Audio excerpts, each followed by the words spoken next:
This episode is brought to you by Progressive Insurance. You chose to hit play on this podcast today. Smart choice. Make another smart choice with Auto Quote Explorer to compare rates from multiple car insurance companies all at once. Try it at progressive.com. Progressive Casualty Insurance Company and Affiliates. Not available in all states or situations. Prices vary based on how you buy. AI had the time of my life. AI never felt this way before. From building timelines to assigning the right people and even spotting risks across dozens of projects, Monday Sidekick knows your business, thinks ahead, and takes action. One click on the star and consider it done. And I owe it all to you. Try Monday Sidekick. AI you'll love to use on Monday.com.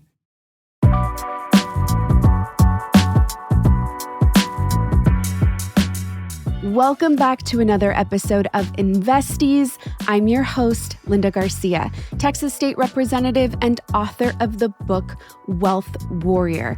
This week on the podcast, we are going to run a rerun. But if you're hungry for new content and you are not yet part of our Patreon community, then head over to patreon.com/investies, where I held a workshop last week pertaining to understanding a PE ratio.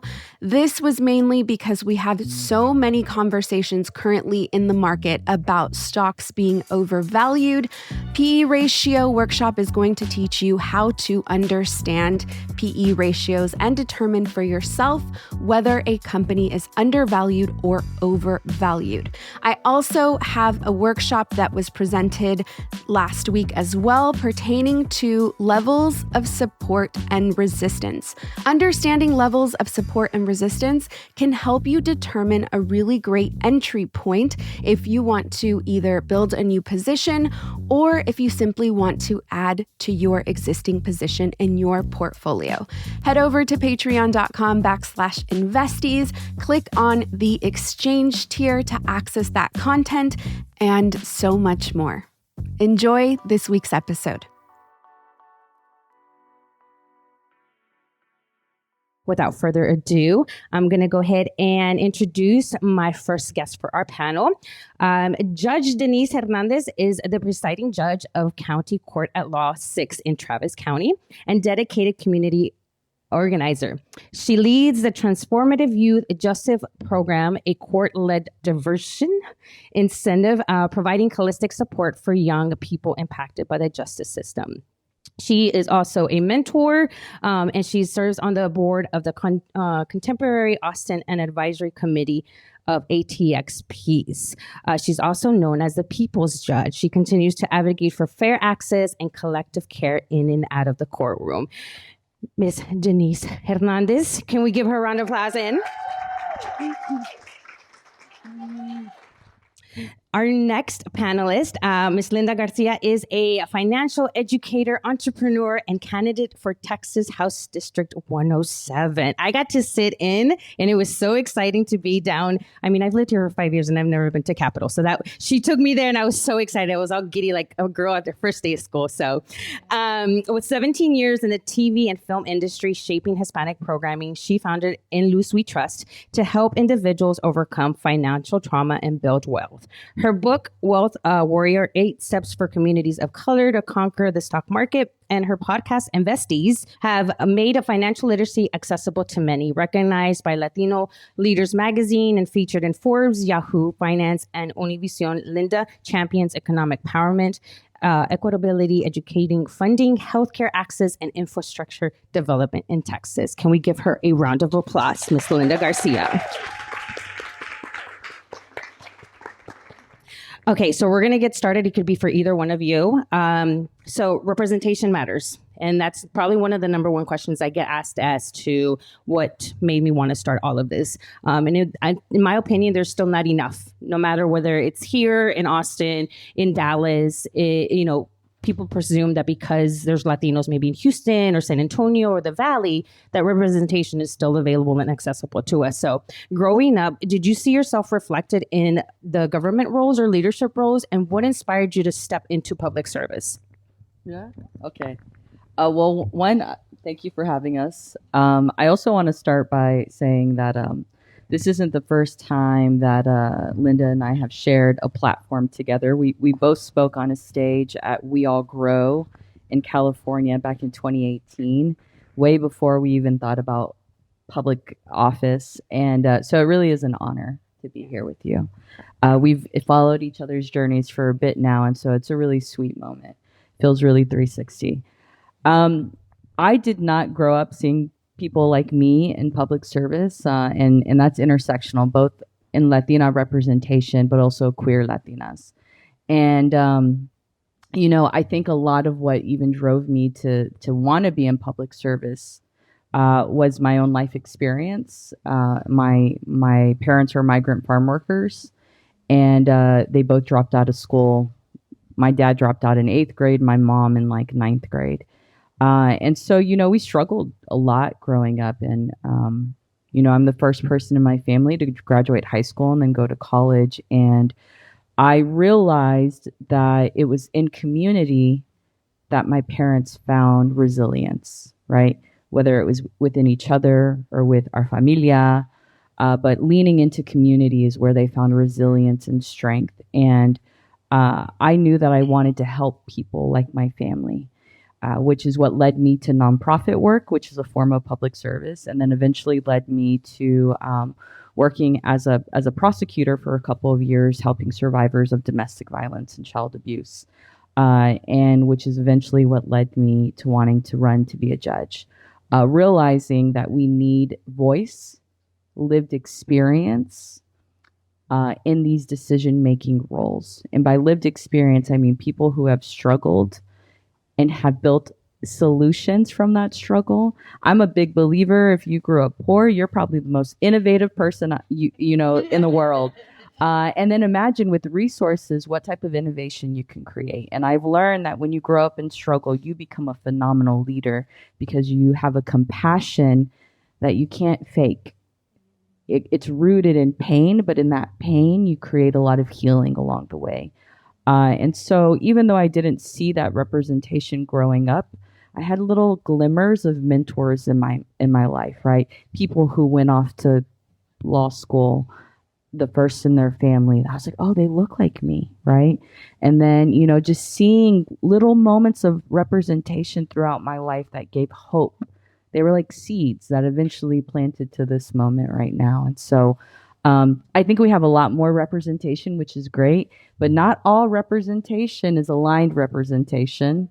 I think we can see that now and in a lot of ways. So it's important to also say that representation who gets it, right? Who's here for the comunidad in all roles. And, which is a big reason why Linda's role right now in our state capital is so important. But Linda, what about you? I mean, what drove you to public service? It's really interesting. In my 20s, which was 25 years ago, I had a friend that became a lobbyist. And as soon as he was submerged, he took me out to dinner and he said, Linda, I think you should consider running for office. And I was like, absolutely not. He actually had this very big plan that I should run as a Republican because this was going to be the future of Latinos. And I was like, no, we're not doing that. But also, no, I'm not, that's not what I want to do. I went to school for marketing. I wanted to write and produce and create television commercials, which I ended up doing. And I was just in a whole different place. But just like Denise said, there were seeds that were planted. And he definitely planted a seed. A few years after that, I thought to myself, maybe one day I can be mayor. I really thought that in my mind, which now sounds really crazy to think about that. And then I went to go work for the city of Dallas, and I decided that that was not the path for me. I wanted to be as far removed from politics as possible and just really submerge myself in creativity. I was asked continuously, but what felt serious inquiries to run for public office. And, this last time, I feel like the seed took root. I received a text message from our current state representative and other advocates to consider running for my district. And I just thought that was the most craziest thing I had ever heard. Went to lunch with her, and she explained the entire role to me. She engaged me with, you could write a bill on financial literacy. And as soon as I heard that, I perked up. But then I asked a really important question that all of us should be asking when we're, applying for a new role or being considered for a role. I asked, how much does this position pay? I was shocked when I found out that our state representatives get paid $7,000 a year. I went home and I did research on what the per capita income is in my district. The per capita income is $24,000 a year. And I really quickly began to think, where are you going to find a state rep? By the way, when she engaged me, she gave me 3 hours to make a decision because the very next day I had to file and run. So this all happened in a very short period of time. And I began to get really upset at the idea that the lawmakers that are making the law are heavily underpaid. And anytime I would try to bring up that topic, people would say, well, we can't pay the lawmakers because then they'll do it for the money. And I'm like, well, we have an even bigger problem because they're doing it for the power. And so that creates a space where voices and diversity, there's no space for that to get heard. You have to be very well off to be a state representative. I'm not very well off. The entire year, even though I did not have an opponent, I was meeting with lobbyists, community members, advocates, door knocking, simply introducing myself to my constituents and letting them know that I am running unopposed and I will be their state representative. And I lost a lot of money that year because I was not focusing on my business, a business that was generating a lot of revenue. I had just come off of a really big book tour. My business was growing, and I basically gave all of that up for the solid reason that we are underrepresented, and I didn't want someone to come into my district that didn't have a home there, that didn't cut the grass, that didn't put Christmas lights up, to then come in and represent my district. I also felt like I had the privilege of being an entrepreneur and being a book author to have the flexibility, uproot myself and come to Austin. And so it was really the anger and the rage that drove me to run for public policy. And I think it's really important for us to know that there's a statistic somewhere that for women to run, you have to be asked at least 3 times before we say yes. But we have to be asked. I also want to say, just like Denise said, we shared a pretty big stage. We had a pretty big speaking opportunity. And I don't think either of us ever saw this for our future. So it's also really, I think, important to consider that we don't know what life has to offer for us. We don't know the twists and turns and what we will be called to step into. And so it's important for us to always keep our minds open to that. A Mochi moment from Mark, who writes, I just want to thank you for making GLP-1s affordable. What would have been over $1,000 a month is just $99 a month with Mochi. Money shouldn't be a barrier to healthy weight. 3 months in, and I have smaller jeans and a bigger wallet. You're the best. Thanks, Mark. I'm Myra Ahmed, founder of Mochi Health. To find your Mochi moment, visit joinmochi.com. Mark is a Mochi member compensated for his story. It's that time of year again. When you start arranging pumpkins on the stoop, try out a new cranberry sauce recipe and plan out a tablescape that'll outdo last year's. In other words, it's when you break out all your DIY holiday skills. And now, ADT is making it easy to DIY your home security too. Their systems aren't just simple to set up, they also fit within your budget. So get excited for your next project, because your peace of mind just went DIY. Visit ADT.com or call 1-800-ADT-ASAP. When every second counts, count on ADT. So I moved to Austin 5 years ago. I was living in the Dallas area at the time. during the pandemic, we were all suffering through the one thing, isolation, and so I didn't know anybody, and I was like, well, I want to meet people. How do I meet people when everybody's kind of really uncertain about stepping outside their door? So you turn to social media, not always the place to be, because I'm a doom scroller. I don't know about you guys, and not every information is correct information. And I was just trying to learn and navigate my way through, and that's how I came across Denise. And then I learned about Linda because I too went to a We All Grow event a few years back in 2018. And so I was familiar with the names, and I just said, all right, let me just shoot my shot. Like, let me just reach out to them and see how can I support, even though I don't know what I'm doing and I don't probably have any resources. But these two women were like, yes, because they saw the longer game, right? They saw that there was a vision out there and that it took more than just one of us to be able to do. We should not be doing anything in life in general alone. But being able to continuously live that vision and move forward in that, especially right now in the political climate that we're in, it can definitely be discouraging. I know for one, I have sat there and cried many tears for many reasons. So I'm originally also from El Salvador.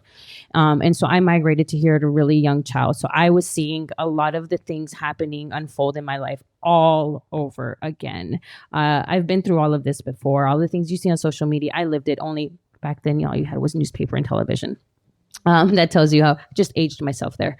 But it can get discouraging really easily. So, with the policy issues that are disproportionating, I cannot say that word to save my life, sorry, affecting us today, how do you continue to communicate and push for this change that sometimes just feels like, what's the point? I think it's a normal part of the process to feel like, what's the point?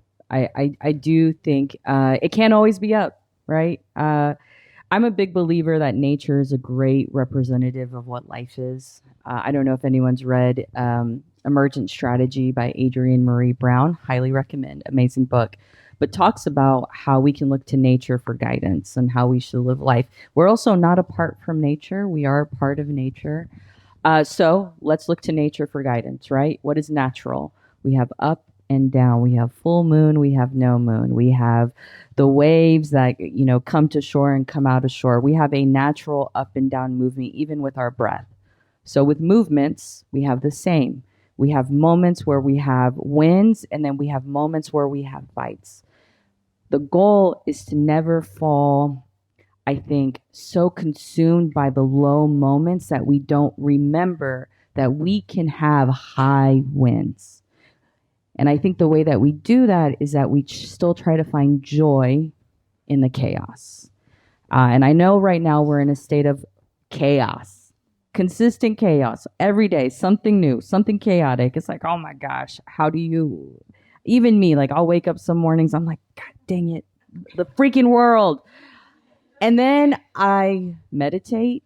I go outside. I listen to the birds. The sun is out. It's not cold anymore. And I'm like, oh yeah, it's going to be okay. We're going to have beautiful, joyful moments, right? Even this moment, we can lean into the joy of this moment. And this is what we fight for.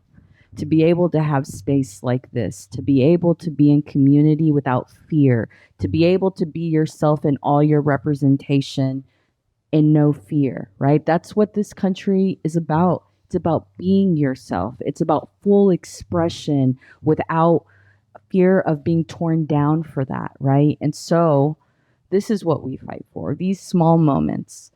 There are also big ones, right? We have human rights issues. We have LGBTQ issues. We have women's rights issues. We have abortion access. There's so much, right? There's so much we have to be fighting for. And sometimes that can feel overwhelming. But showing up in spaces like this is also a part of the fight, right? Being able to show up in community and not be so fearful that you don't go out, because that is the goal. Isolation, feeling alone. But if we remember that we're not alone, then we can build, we can grow, and we can lean in to swing us back to those high moments. And so I think that's how we continue to fight, is just leaning into the small moments of joy and community. I love that. That was beautiful. Thank you for taking us on that journey. I think that, as you mentioned, we are getting overwhelmed with a lot of chaos that's taking place. And one of the things that has really, truly helped me is to try to really focus on what is my personal North Star. There's so many things that are burning and crashing, and it's impossible for us to take up all of those topics and try to make headway. That's not going to get us anywhere. And so continuously, I really try to stay as close as possible to what lights me up and makes me happy. Because even if I'm in battle, I know I'm fighting for the things that bring me joy. And so one of the decisions that I made early on when I decided to move into public policy, which felt like a complete 360 at the time, but I started to see my world of educating on financial literacy fold itself into what I'm doing now. One of my biggest frustrations with the Democratic Party for close to 6 years now was their lack of conversation surrounding economics. That is a narrative that has been for too long dominated by the Republican Party, and it is something that the Democratic Party has failed to focus on and take note of. And unfortunately, that specific topic is what has gotten us to where we are today. And so I have had heavy criticism on the lack of economics on my party.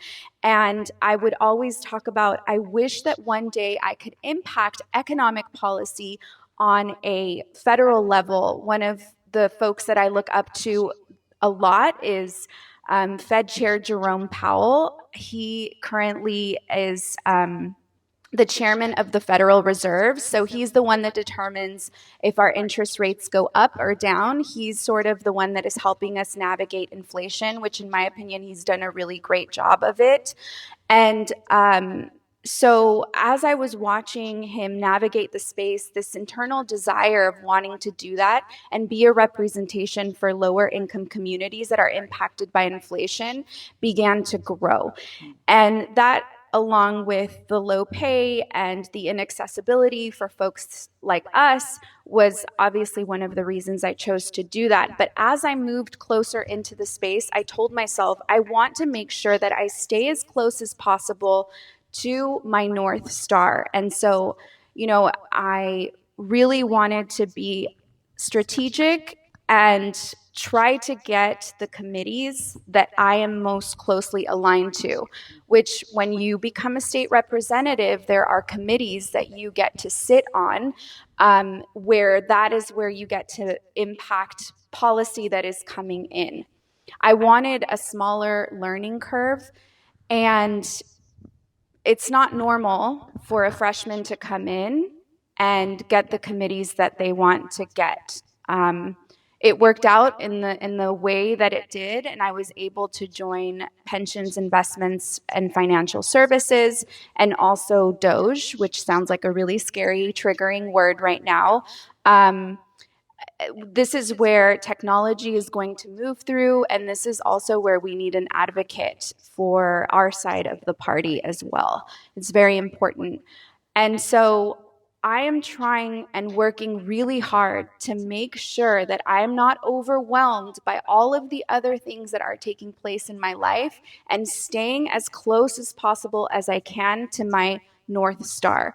I think that that's what's really important, and we have to trust that our colleagues, our comrades, our friends that are interested in women's rights, education, that they are taking their fight as serious as possible, and that we're able to lean on them and their expertise, and that hopefully they're able to lean on me and my expertise, because as we've highlighted here, we can't do anything by ourselves. So I think the most important the best way that we can make headway on change and staying consistent is to make sure that you are following the things that impassion you. So whenever you run for mayor, make sure, I know I'm not up there, but I'll cast the vote anytime. Thank you, both of you, for that. Because I think the way I've learned to navigate through my journey and when it comes to policy and government and the things that affect me as an immigrant Latina woman has just really taken it day by day, hour by hour at this point, because nothing is ever guaranteed. The pandemic showed us that. Another thing that I have learned this time, which I didn't know before, is really speaking in a way, especially I have children, and I have one of them here today in that far back corner. In case you didn't notice, we look alike, just a little. But it's having the conversation that my parents didn't have with me. And I don't think it's because they did not want to or because we were going to butt heads. It was because they were coming from a space of fight or flight. They didn't know. They came to this country, we're going to make it, and that's all we need to. And then when we get there, we'll figure it out. So there's a lot of unknowns, right? And so I'm having to even myself educate myself on what's happening, right? Because that's a lot of the things, that's how my nervous system goes into shock. But then also talk to them in their terms. Oftentimes we talk to kids like we want to bring them up. And I, from the get-go, was like, no, we have to come down to their level and speak in their level if we want them to understand and engage. So we do have these conversations. Yes, we still sometimes butt heads on certain things, but it's a conversation nonetheless, But for myself as a nonprofit leader, it has gotten a little bit hard, because we do rely on a lot of grant funding, federal funding. And I knew before all of this was going to happen that it was going to happen, and that I knew when I chose the name what I was choosing, and that I was ready for the battle before the battle even started. I know it's weird. I'm one of those. But I knew ahead of time, and I also had already placed strategically who, when the time was come, was I going to reach out to and say, teach me all the things so that I can also lead in that same direction. It can get obviously very overwhelming when you take over a position. But as Latinas, how do we, because as myself, as with my title, I'm mom, but I'm also a founder. I'm also an entrepreneur. I know how to move certain ways and to ask the questions, but sometimes we don't know how to we don't feel like we're making change. So what advice would you give us that would maybe not necessarily make us feel like we're making change, but change is happening regardless? Since we're not sitting in positions like the both of you are. If we knew more about our sleep, what would we do differently? Would we go to bed at a consistent time or take steps to reduce interruptions to our sleep? With the all-new Sleep Score, Apple Watch measures your bedtime consistency, interruptions, and sleep duration. Then, every morning it combines these factors into an easy-to-understand score from 1 to 100. So you'll know how to take the quality of your sleep from good to excellent. Introducing the new Sleep Score on Apple Watch. iPhone 11 or later required. Oh, Hilton stay. Your beds are soft and cozy. No lumpy couch, no stiff futon, no shower line at crack of dawn. Oh, Hilton stay. When you want holiday comfort you can count on, it matters where you stay. Enjoy comfortable rooms and friendly service when you stay with Hilton instead. Save up to 25% this season when you book with Hilton. Hilton for the stay. Terms apply. Sometimes I think we have this idea that change has to look really grandiose. Like it has to be some reel on your Instagram, and it needs to be something that, is splashy. And many times, at least in my life, I feel that the times where I have been impacted the most and the times where my life has completely shifted direction is by the simple expression from someone else where they fed me an edifying line. They just uplifted me. They saw me in my raw honesty, and whatever that was, it took root inside of my mind. So I think sometimes, especially in the world of social media and wanting to maybe connect a little more to our ego than our internal side, I think that it can be as simple as just making sure that we are edifying each other when we need edification, because those have been the times that have impacted the most and showed up to me in ways that I can't imagine being here if it wasn't for my teachers, if it wasn't for my friends. Yeah. I think that's a really great point, and I want to lean in on this. That it doesn't have to be something that you post on social media. I think we learned a really big lesson from our Super Bowl prophet Kendrick Lamar. Turn the TV off. Turn the TV off. I really feel like that was a call to action. Turn the TV off. Put the phone down. Sit in nature. Be in community. I have this saying, like, what does your daily practice of life look like, right? So, like, there's a statistic that out there that says every day we think the same thing. I think 90% of what you think one day is repeated the next day. I don't know the exact statistic. It's very high. It's very alarming. It kind of reminds us that we can operate a little bit on a robotic mode, right? So I would say if you really want to create change, focus on yourself and lean into what does your daily practice of life look like? How are you waking up? What do you say to yourself when you wake up? When you're walking into a room, do you say anything to yourself before you walk into that room? While you're in that room, are you checking in on yourself, saying, how am I feeling in this moment? When you leave, like, just really lean on who is taking care of you, right? You are your biggest advocate, right? You're the one who's with you 24/7. So what is your communication like with yourself? And how do you lean into that in a way that allows you to become a change maker, right? It starts with how you treat yourself, because when you're good to yourself, then you treat others well. And I really want to lean into this because as a judge, I mean, who has this image of a judge who's like a grumpy old man? Like, that's like the image. Raise your hand if like that's your image of a judge. Yeah, it's like a lot. I mean, I even thought it too, right? And I've been in courtrooms where the judge is grumpy and mad and then takes it out on the people who's standing in front of them, right? And to me, that's an indication of a lack of awareness of we create space with our energy, even this space right here. Now imagine someone standing in front of you, you're a judge. That's the hardest moment in their life oftentimes, especially in criminal cases, which is what I handle. I want to be very intentional about how I treat someone in my court. I don't want them to feel like this is the worst moment in their life. I want them to understand you get justice in a courtroom. It is innocent unless proven guilty, not until, unless. You are presumed innocent in a courtroom and you should be treated as such. And so we do that with how we show up in our language. We treat each other well when we take care of ourselves and have enough presence to say, hey, how are you really doing? Are you okay? You're having a hard day? Ay, comadre, let's go get café. Let's talk.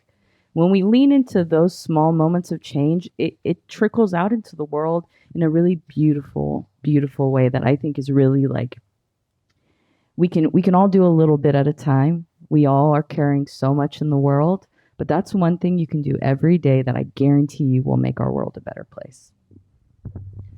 So because you all wear many hats, what is your armor to start your day look like? This doesn't mean clothing. I mean, I don't always wear pink, guys. Like, people seem to think that that's what no, I wear the blacks and the browns and stuff like that. But what does your armor look like when you wake up? Listen, sometimes I forget that armor even exists. Truly. I'm in a completely new space where I get to walk into this incredibly historic feeling that the door hinges have Texas state seals on them. Legit. You can go over there and look at the door hinges. And I get to, in my kitten heels, because we don't get too crazy, stomp down the halls. Stomp down the halls and, pass images from the 1800s of people that look nothing like me. And there's imposter syndrome that takes over my entire mind. And I forget that there's armor and that I can, have a positive dialogue in my mind. And so, with that, I just want to be really realistic and remind us that it's not always possible for us to engage in positivity, even even I consider myself a relatively positive person, but I'm in a new space.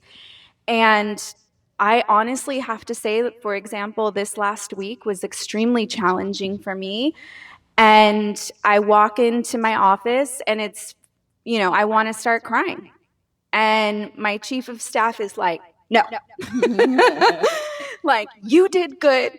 You don't let that bother you. Listen to me. Right now, you are meant to be here. You are representing your constituents, and we need your voice. And if you felt like,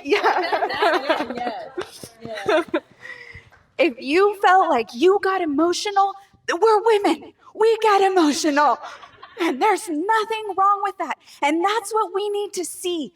It's the people that don't get emotional that we, and she just goes on. And, she's right here. Tammy, please stand. Raise your hand, Tammy. Stand up. And so sometimes you show up to the space without any armor. And then you have people that are like, put this on. This is your armor. Remember who you are and why you're doing this and that you belong. I really want to highlight this because I think it's something people don't talk about in politics enough. There is some ugliness in politics.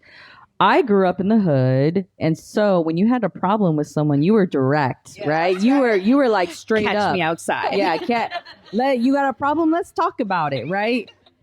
And also, I think as like in community, as Latinas, when there was a problem, oftentimes you would see like your tias and your mom and people talking about it, right? Like processing at a table with coffee and pan dulce, right? It's like this.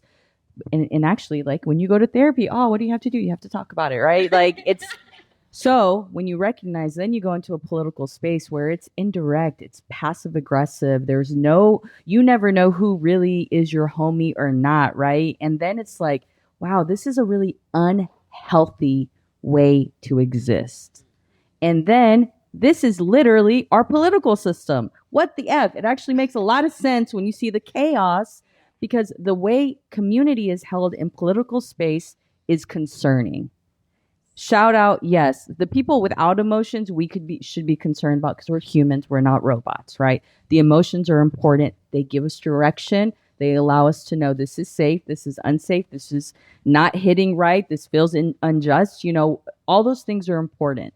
And so when I ran for office, I had the same experience where I was like, what the F? This is wild. And it was a horrible experience. It was not a good experience.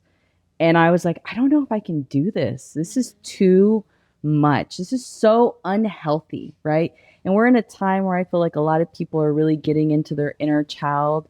You're like, why am I forcing myself in space that consistently feels dysregulating, right? And then you recognize, okay, I have to toughen myself up in some way, but not in a way that goes against my value system. So my morning practice is I wake up, I do gua sha. Does anyone else do that? Highly recommend. So good. It's so good for the face. Wake yourself up.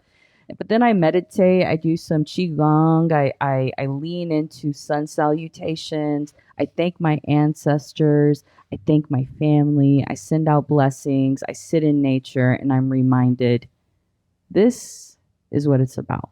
These moments. This is the moment of connection with nature, with my ancestors, and thinking how much they have gone through for me to even be in this moment. That's right. Period. And I think, man, when I think about my ancestors and what they went through and then what I went through, like growing up, this is nothing. I can handle this. This is nothing. And I grew up in Houston. I can handle this. I can handle this. And so your armor doesn't have to look like being mean, right? Or being rude. You can still ground yourself in joy and kindness and say, that energy is not going to impact me. I'm grounded in who I am and in my joy and my love. I don't need your external validation because I got me, right? And I think that's how we have to lean. Like the armor does not have to be mean. We have to move away from that. That also, Adrienne Marie Brown talks about this. Sometimes we want to lean into meanness with people who aren't like us and who don't have value systems like us and who are mean to us. Remember, Mean people oftentimes feel that way because that is a lot of self messing themselves. That's not even about you, right? Half of the time, we're all thinking just about ourselves in our head, trying to figure out our own stuff. So lean into recognizing that a lot of things is just a projection. You don't have to hold on to that. That's not yours. You take care of you. Let that be your armor. I have this saying, because I'm in a house full of boys, by the way, which is why I serve women. They've heard this story. I'm not saying anything new.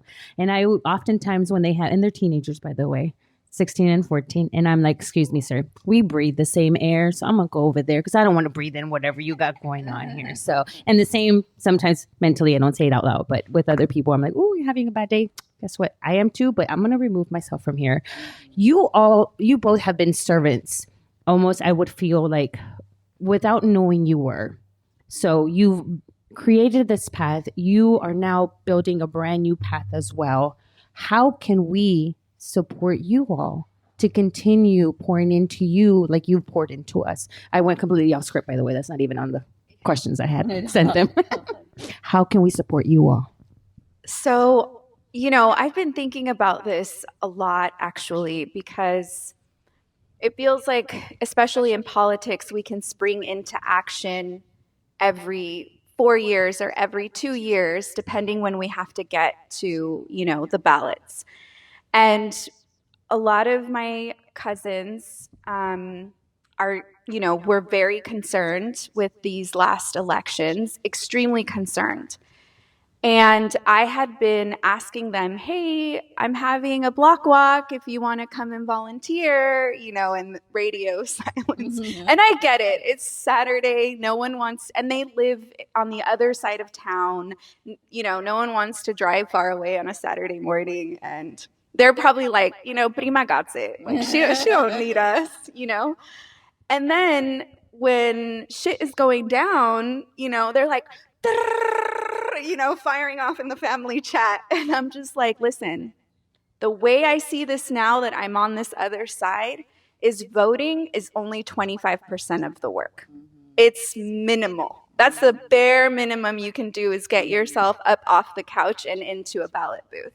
It is about connecting with your local policy makers, folks that are working in public service, those that you align with.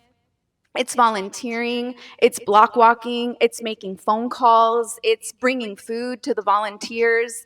That is what that piece of the puzzle looks like. That is, so when you all want to support, and let's say you're very busy and you can't, we got a Act Blue is a link where you can donate to your local politician, your Democrat politician. Act Blue me then.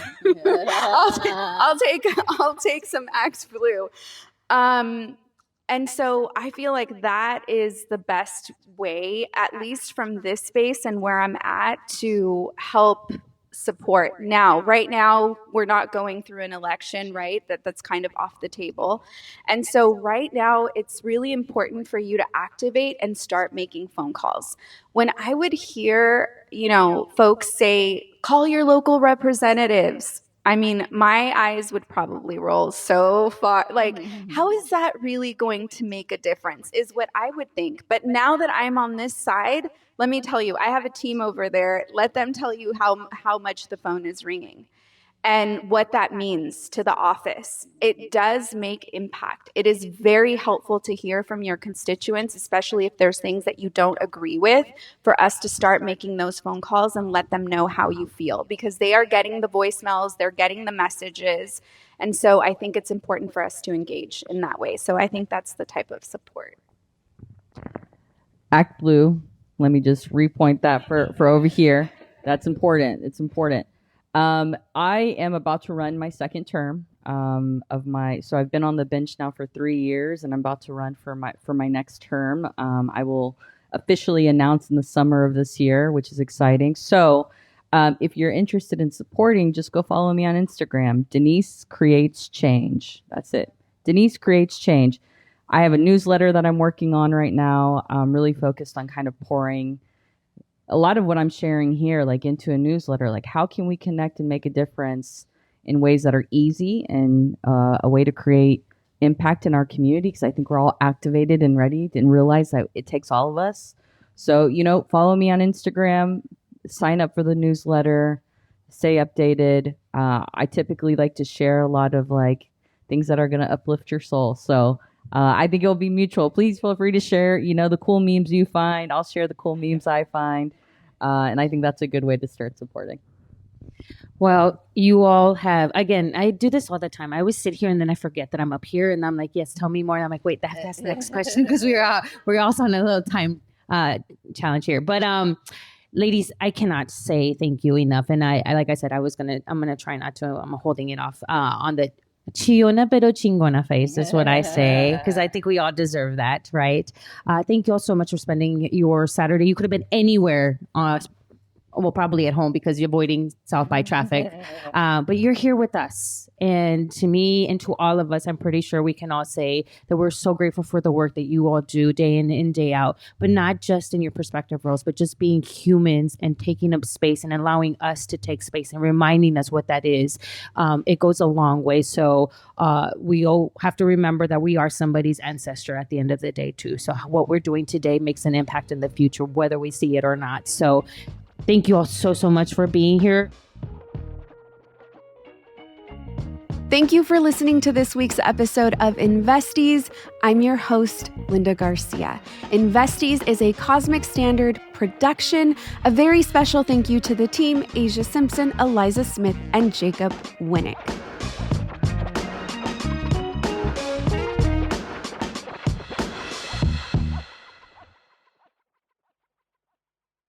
Hey, Ryan Reynolds here, wishing you a very happy half-off holiday, because right now Mint Mobile is offering you the gift of 50% off unlimited. To be clear, that's half price, not half the service. And Mint is still premium unlimited wireless for a great price. So that means a half day, yeah?